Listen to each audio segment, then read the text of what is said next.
Ya Rasulullah, salamun alaik, ya Rafi'a syani wa daraji. Diriwayatkan bahawa Allah Subhanahu wa taala mewahyukan dalam salah satu kitab terdahulu, sesungguhnya tidak setiap ucapan ahli hikmah ku terima, namun yang ku perhatikan adalah semangat, ham dan hawanya. Jika semangat dan hawanya ditujukan kepadaku, maka aku akan menjadikan diamnya sebagai zikir, dan pandangan matanya dapat mengambil pelajaran dari semua yang disaksikannya. Allah, tengok ya, orang-orang ahli hikmah bukan saja Allah Ta'ala perhatikan perkataannya saja tau. Perkataannya semua, wah, semuanya tu perkataannya termasuk apa? Subhanallah, subhanallah, subhanallah. Allah kasih pahala-pahala, tapi di sebalik itu ada sir di sebalik amalan. Dengan satu amalan itu kita buat nyentuh hati kita ini, dengan satu amalan itu kita buat kupas daki ini, dengan satu amalan itu tersuluk satu perkara ini. Semua itu ada sirnya. Setakat Allah Ta'ala beri pahala, Allah Ta'ala beri pahala, sebab Allah Ta'ala bilang siapa beramal akan dapat pahalanya. Tapi sirnya dapat ke tidak? Tidak. Dan kadang Allah Ta'ala nak reject, Allah Ta'ala boleh reject. Allah Ta'ala mengetahui apa dalam kalbunya. Ya, baik ya. Sungguhnya tidak setiap ucapan ahli hikmah ku terima. Tak semua cakapan diterima. Atau dia punya nasihat kepada orang pun, wahai saudara, sembahyanglah kamu sebelum kamu disembahyangkan.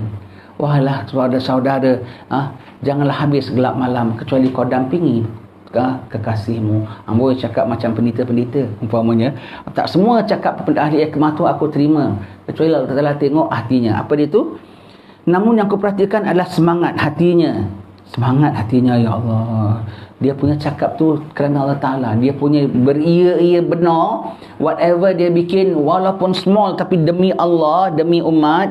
Walau kecil sekalipun dia bikin, tapi beria-ia benar kerana Allah, kerana umat, kerana apa nakkan manfaat. Beria-ia benar dia bikin, diamnya pun zikir. Apa pasal?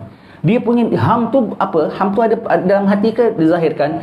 Dia punya kebimbangan, dia punya keprihatinan. Ham tu keprihatinan ya. Keprihatinan tu benda zahir ke benda batin? Benda batin. Tapi batinnya pun ditujukan kepada Allah. Kenapa masyarakat begini? Kenapa orang ni suka menipu? Kenapa orang suka janji tapi palsu? Kenapa orang ni suka tipu kelintung orang? Kenapa orang ni tak malu sikap dia begini? Kenapa orang ni? Kenapa umat begini? Ya Allah, betapa aku? Ya Allah, bagaimana? Ya Allah, itu dia punya diam pun aku catat zikir. Why? Dia punya sambil dia punya diam, dia memikirkan untuk hamba-Ku, untuk bagaimana redaku, macam mana menjunjung syariatku, macam mana bertepatan dengan kehendak-Ku. Diamnya pun dapat pahala zikir. Diamnya pun dapat pahala zikir. Ikhlas kerana Allah Ta'ala. Mulutnya tak ada kumat kami, tak ada apa semua. Diamnya pun aku dapat beri pahala zikir. Aku jadikannya diamnya sebagai zikir. Dan pandangan matanya, every single thing yang dipandang dia dapat belajar. Every single thing dia pandang dapat belajar. Kadang-kadang kita tengok orang-orang ni macam termenung tau. Orang ni macam termenung. Dia bukan termenung, dia merenung. Apa yang belajar ni lah Imam Athaillah mengatakan ya. Macam mana kau nak bilang Allah itu gaib? Setiap aku pandang, aku ingat Allah. Setiap aku pandang, aku nampak kebesaran Allah di situ. Penciptaan Allah di situ. Kebijaksanaan Allah di situ. Hikmah Allah di situ. Macam mana kau nak bilang Allah itu gaib? Begitu ya. Jadi orang setiap pandang, apa dia pandang semua tu ada hikmahnya. Dia pandang tu dengan pandang penilaiannya ya. Allah Ta'ala beri. Tak semua. Kadang-kadang kita baca kitab, pandang kitab pun kita tak dapat ilmu. Kadang-kadang kita pandang wajah guru pun kita menyampah. Kadang-kadang kita masuk masjid pun kita hanya pandang tengok mihrab ni yang cantik, itu saja. Tetapi mereka kalau pandang, mereka pandang tengok apa Allah punya bicara di situ, apa Rasul punya saranan di situ, apa pun mereka tengok pelajaran, mereka study dalam apa yang mereka pelajari. Mereka study apa. Tengok kucing pun mereka dapat ilmu. Tengok burung tiong pun mereka dapat ilmu. Apa dia tengok burung tiong dia boleh dapat ilmu. Subhanallah, dia pagi keluar lapar, balik perut dia kenyang. Tengok kucing kita beranak, nama dia Suparni. Kita tahan ambil dia pada hitam, kasih kat rumah. Kali dia kecil hati pasal kita ada kucing baru. Namanya Teminem. Tahan dia pergi pindah depan, dia beranak. Kemudian kita pindahkan lagi, bawa anak-anak dia pindah. Yang nama kucing pindah tak payah sewa lori tau. Dia tak ada satu lai baju pun dia tak ada. Anak-anak yang satu-satu dia bawa, dipindahkan. Dia tak ada satu barang pun, dia tak ada hak milik satu pun. Kita tengok subhanallah. Macam mana dia tak jadi tanah yaumil akhir? Kehidupan dia tak ada apa-apa kecuali tanah saja. Dia tidur atas tanah Allah, dia tidur bawah langit Allah. Kalau hujan, dia tidur dekat tepi-tepi kolong mana-mana, dia sembunyi. Dia tak ada satu barang pun. Dia tak ada satu hak milik pun. Tak ada satu hak milik pun. Boleh sana, baring sini. Dengan anaknya pindah, kita bilang dia pindah pun. Tak ada satu barang, dia tak ada bawa apa, batu giling ke, bawa kursi ke. Tak ada satu barang dia tak ada bawa. Pindah gitu saja kita bilang. Subhanallah. Kita tengok kucing pun, kita tengok subhanallah. Tengok babi pun kita tengok boleh dapat pelajaran. Apa hikmah penciptaan babi? Apa hikmah penciptaan babi? Apa?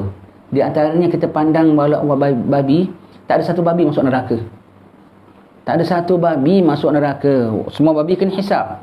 Tapi babi sondol pokok ubi kita semua tidak haram. Allah Ta'ala izin. Allah Ta'ala bayarkan pahala untuk kita. Kita sondol pokok orang tak boleh. Kena bayar. Babi. Dan jelek-jeleknya pun babi semua mukmin belaka.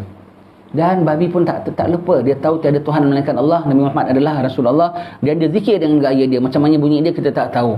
Siapa faham bahasa babi. Tetapi dia adalah ingat Allah sentiasa segala makhluk Allah Ta'ala.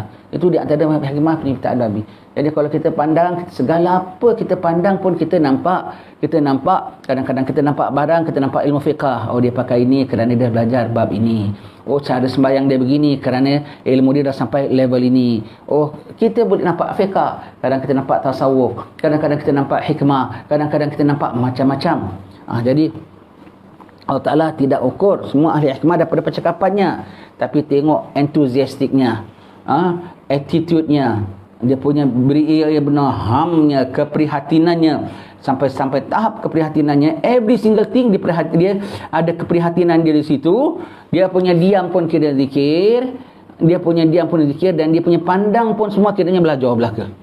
Dia punya pandang pun semua kiranya belajar belaka. Ya, baik.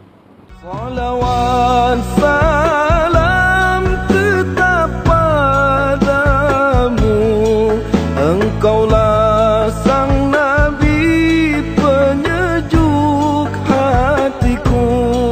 Betapa hasrat ingin bertemu kami semua.